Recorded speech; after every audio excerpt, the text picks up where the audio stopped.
ನಮಸ್ಕಾರ ಸ್ನೇಹಿತರೆ. ರಾಜಕೀಯ ವಿದ್ಯಮಾನಕ್ಕೆ ಇವತ್ತು ಒಂದಿಷ್ಟು ವಿರಾಮವನ್ನು ಹೇಳ್ತಾ ಒಂದು ದೊಡ್ಡ ಸೆನ್ಸೇಷನಲ್ ಕ್ರೈಮ್ ಸ್ಟೋರಿಯನ್ನು ನಿಮ್ಮ ಮುಂದೆ ಪ್ರೆಸೆಂಟ್ ಮಾಡ್ತಿದ್ದೇನೆ. ಕೆಲ ದಿನಗಳ ಮೊದಲಷ್ಟೇ ಮಹಿಳೆಯೊಬ್ಬರ ಮುಂಡಗಳನ್ನು ಕಡಿದು ಸುಮಾರು 5 ಕಿಲೋಮೀಟರ್ ಅಂತರದಲ್ಲಿ ಕುರುಚಲು ಪೊದೆಗಳ ನಡುವೆ ಚಲ್ಲಾಪಿಲ್ಲಿ ಮಾಡಿರುವ ಪ್ರಕರಣವನ್ನು ತುಮಕೂರು ಪೊಲೀಸರು ಭೇದಿಸಿದ್ದು ಅದು ಆ ಭಾಗದ ಸೆನ್ಸೇಷನಲ್ ಪ್ರಕರಣ ಅನಿಸಿದೆ. ಇತ್ತೀಚಿನ ದಿನಗಳಲ್ಲೇ ಒಂದು ರೀತಿಯಲ್ಲಿ ಬೆಚ್ಚಿ ಬೀಳಿಸುವಂತಹ ಪ್ರಕರಣ ಇದಾಗಿದ್ದು, ಹೀಗೆ ದೇಹದ ವಿವಿಧ ಭಾಗಗಳನ್ನು ರಸ್ತೆಯ ಉದ್ದಗಲಕ್ಕೂ ಕಡಿದು ಚೆಲ್ಲುವಂತಹ ದ್ವೇಷ ಏನಿತ್ತು, ಹಾಗಾದರೆ ಸಿಕ್ಕಿ ಬಿದ್ದವರು ಯಾರು? ಈ ಎಲ್ಲ ವಿದ್ಯಮಾನದ ಬಗ್ಗೆ ಇವತ್ತಿನ ಮಾತು ಮಂಥನ ಸ್ನೇಹಿತರೆ.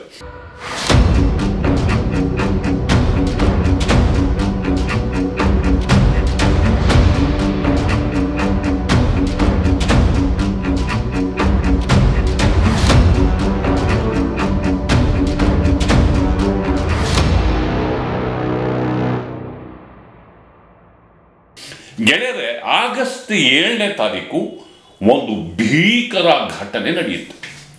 ಕೊರಟಗೆರೆಯಿಂದ ಸುಮಾರು ದೂರದಲ್ಲಿ ದೇಹದ ಭಾಗಗಳು ಸಿಗ್ತವೆ. ರಸ್ತೆಯ ಇಕ್ಕೆಲೆಗಳಲ್ಲಿ ಚದುರಿದ ದೇಹದ ಭಾಗಗಳು. ನಾಯಿ ಆ ಕೈಯ ಭಾಗವನ್ನು ಕಿತ್ತು ತಿಂತಾ ಇರುತ್ತೆ. ಇದನ್ನು ನೋಡಿದವರು ಪೊಲೀಸ್ನವರಿಗೆ ತಿಳಿಸ್ತಾರೆ. ಪೊಲೀಸ್ನವರು ಬಂದು ನೋಡಿದಾಗ ಕಡಿದು ಹಾಕಿದ ಮಹಿಳೆಯ ಕೈ.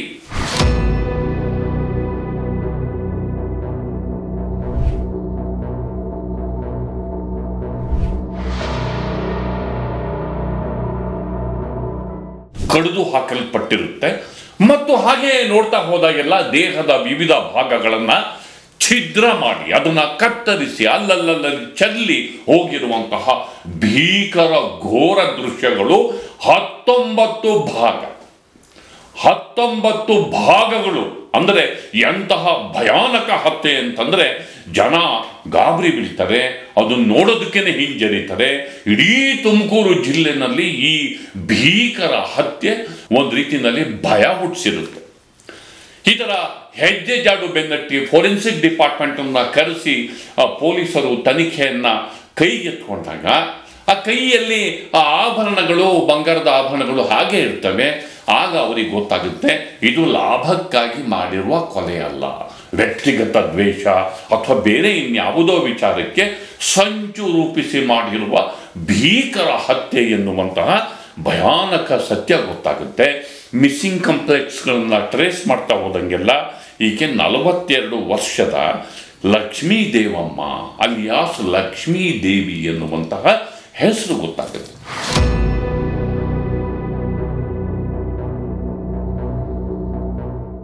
ನೋಡೋದಕ್ಕೆ ಕೆಂಪಿಗೆ ಆಕರ್ಷಕವಾಗಿರುವ ಹೆಣ್ಣುಮಗಳು ಹೀಗೆ ಭೀಕರವಾಗಿ ಅತ್ಯಂತ ಕೆಟ್ಟದ್ದಾಗಿ ಮುಂಡ ದೇಹದ ವಿವಿಧ ಭಾಗಗಳು ಕತ್ತರಿಸಲ್ಪಟ್ಟು ಚಲ್ಲಾಪಿಲ್ಲಿಯಾಗಿ ರಸ್ತೆಯ ಎರಡೂ ಭಾಗದಲ್ಲಿ ಪೊದೆಗಳಲ್ಲಿ ಬಿದ್ದಿರುವಂತಹ ಭಯಾನಕ ಹತ್ಯೆ ಹೇಗಾಯಿತು ಅನ್ನೋದು ಪೊಲೀಸರಿಗೆ ಒಂದು ರೀತಿಯಲ್ಲಿ ಸವಾಲಾಗುತ್ತೆ.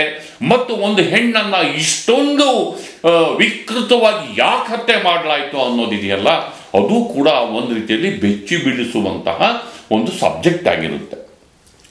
ಹಾಗಾದರೆ ಅವರು ಹತ್ಯೆ ಆಗಬೇಕಾದ್ರೆ ಎಲ್ಲಿ ಹೋಗಿದ್ದರು, ಹೇಗೆ ಹತ್ಯೆ ಆಯಿತು? ಅವರಿಗೆ ಅಲ್ಲೇ ಬೆಳ್ಳವೆ ಅನ್ನುವ ಸಮೀಪ ಅವರ ಮಗಳಿರ್ತಾರೆ. ತಮ್ಮ ಊರಿಂದ ಹನುಮಂತಪುರ ಅನ್ನೋದು ಅವರ ಊರಾಗಿರುತ್ತೆ. ಅಲ್ಲಿಂದ ಸ್ವಲ್ಪ ದೂರದಲ್ಲಿ ಮಗಳು ತೇಜಸ್ವಿ ಅಂಥೇಳಿ ಅಲ್ಲಿ ಹೆಣ್ಮಗಳು ತಮ್ಮ ಅವರ ಮಗಳಿರ್ತಾರೆ. ಆ ಮಗಳು ಮನೆಗೆ ಅವರು ಹೋಗಿರ್ತಾರೆ ಅನ್ನುವ ಮಾಹಿತಿ ಅವರ ಗಂಡ ಬಸವರಾಜ್ ಅವರಿಂದ ಪೊಲೀಸ್ನವರಿಗೆ ಗೊತ್ತಾಗುತ್ತೆ. ಸರಿ, ಬಸವರಾಜ್ ಸರಿ ಹೋಗಿರ್ತಾರೆ, ಸರಿ, ಡೆಡ್ ಬಾಡಿಗಳು ಪೀಸ್ ಆಗಿ ಹೇಗೆ ಬಂತು ಅದಕ್ಕೇನು ಉತ್ತರ ಕೊಡ್ತೀರಾ? ಹೀಗೆ ಪೊಲೀಸರು ಒಂದು ವಿಶೇಷ ತಂಡವನ್ನು ರಚಿಸಿ ಹಂತಕರ ಹೆಜ್ಜೆ ಜಾಡನ್ನು ಬೆನ್ನಟ್ಟಿ ಹೋದಂತೆಲ್ಲ ಅಲ್ಲಿ ಒಂದು ವೆಹಿಕಲ್ಲು ಓಡಾಡಿರುವ ಮಾಹಿತಿ ಗೊತ್ತಾಗುತ್ತೆ. ಒಂದು ವೆಹಿಕಲ್ಲು ಅನುಮಾನಾಸ್ಪದವಾಗಿ ಓಡಾಡಿರುವ ಮಾಹಿತಿ ಗೊತ್ತಾಗುತ್ತೆ. ಇದರ ಸುಳಿವರಿತ ಪೊಲೀಸರು ಅದರ ಹಿಂದೆ ಬಿದ್ದಾಗ ಅದರ ಮುಂದ್ಗಡೆ ಒಂದು ನಂಬರು, ಹಿಂದ್ಗಡೆ ಒಂದು ನಂಬರು, ಅವ್ರಿಗೆ ಇನ್ನೂ ಕುತೂಹಲ ಬರುತ್ತೆ, ಅನುಮಾನ ಬರುತ್ತೆ.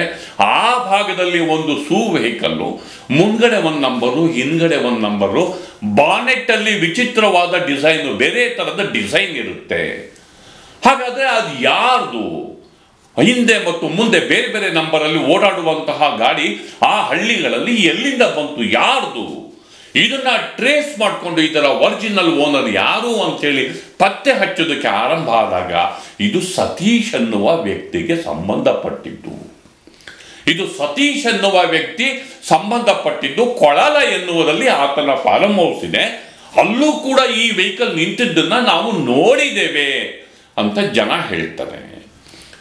ಸರಿ, ಆ ಸತೀಶನ್ನ ಟ್ರೇಸ್ ಮಾಡ್ತಾ ಪೊಲೀಸ್ನವ್ರು ಹೋದಾಗ ಸತೀಶ್ ಅನ್ನುವನ ಮೊಬೈಲು ಸ್ವಿಚ್ ಆಫ್ ಇರುತ್ತೆ. ಆತ ಉರುಳಗೆರೆ ಎನ್ನುವ ಊರಿನ ವ್ಯಕ್ತಿ, ಆತನ ಮೊಬೈಲು ಸ್ವಿಚ್ ಆಫ್ ಇರುತ್ತೆ. ಆತ ಕಿರಣ್ ಎನ್ನುವನ ಜೊತೆಗೆ ಸೇರಿಕೊಂಡು ಚಿಕ್ಕಮಗಳೂರಲ್ಲಿ ದೇವಸ್ಥಾನಗಳಿಗೆ ಭೇಟಿ ಕೊಡಕ್ಕೆ ಹೋಗಿರ್ತಾನೆ. ಈ ಲಕ್ಷ್ಮೀ ದೇವಮ್ಮ ಅವರ ಕಣ್ಮರೆಯ ದಿನದಂದೇ ಆ ಮೊಬೈಲ್ ಸ್ವಿಚ್ ಆಫ್ ಇರುತ್ತೆ.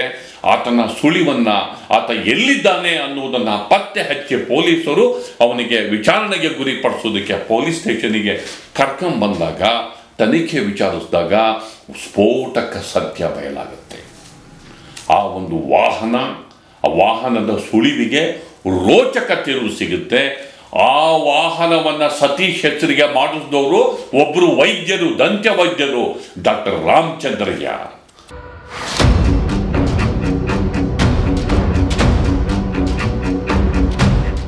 ಆ ಡಾಕ್ಟರ್ ರಾಮಚಂದ್ರಯ್ಯ ಅವರು 6 ತಿಂಗಳ ಮೊದಲೇ ಸತೀಶ್ ಎನ್ನುವರ ಹೆಸರಿಗೆ ಆ ವಾಹನವನ್ನು ರಿಜಿಸ್ಟರ್ ಮಾಡಿರ್ತಾರೆ.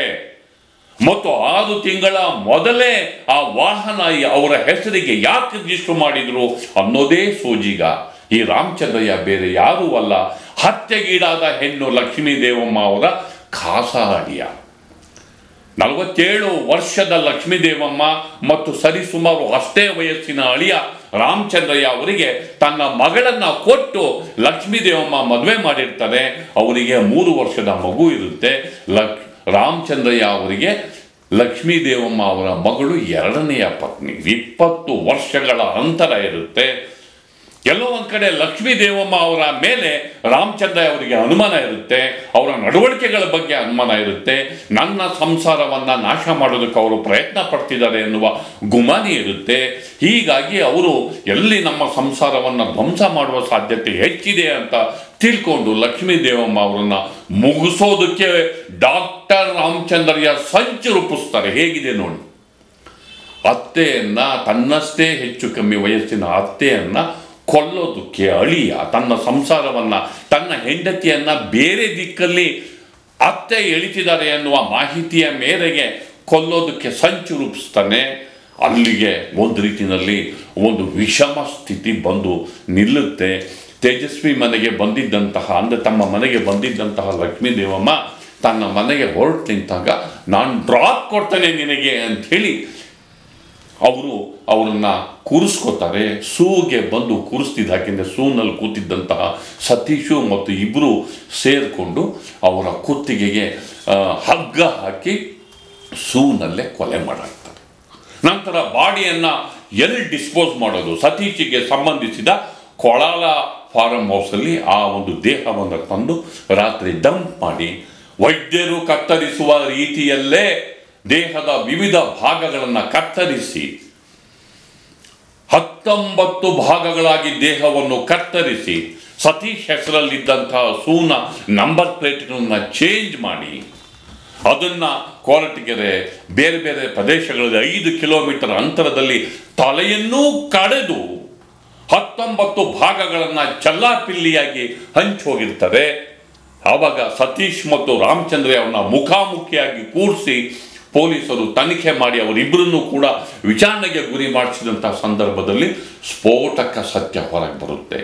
ಇಡೀ ಆ ತುಮಕೂರು ಜಿಲ್ಲೆಯಲ್ಲಿ ಎಡೆಜಲ್ಲೆನಿಸಿದಂತಹ ಒಂದು ರೋಚಕ ಪ್ರಕರಣವನ್ನು ತುಮಕೂರಿನ SP ಅಶೋಕ್ ಅವರ ಸಾರಥ್ಯದಲ್ಲಿ ಪೊಲೀಸರ ಪಡೆ ಅದನ್ನು ಬಯಲು ಮಾಡುತ್ತೆ. ಭಯಾನಕ ಸತ್ಯ ಹೊರಗೆ ಬೀರುತ್ತೆ. ಎಲ್ಲೋ ಒಂದು ಕಡೆ ದ್ವೇಷ ಹೆಚ್ಚಾದಾಗ, ಮನುಷ್ಯನ ಸಂಟನ ಹೆಚ್ಚಾದಾಗ, ದುರಾಸೆ ಹೆಚ್ಚಾದಾಗ ಮನುಷ್ಯ ಎಂತಹ ಹೀನ ಕೃತ್ಯಕ್ಕೆ ಇಳಿತಾನೆ, ಸಂಬಂಧಗಳಿಗೆ ಹೇಗೆ ಬೆಲೆ ಇಲ್ಲ ಅನ್ನೋದನ್ನ ಈ ಹತ್ಯಾಕಾಂಡ ಸಾಬೀತು ಮಾಡುತ್ತೆ.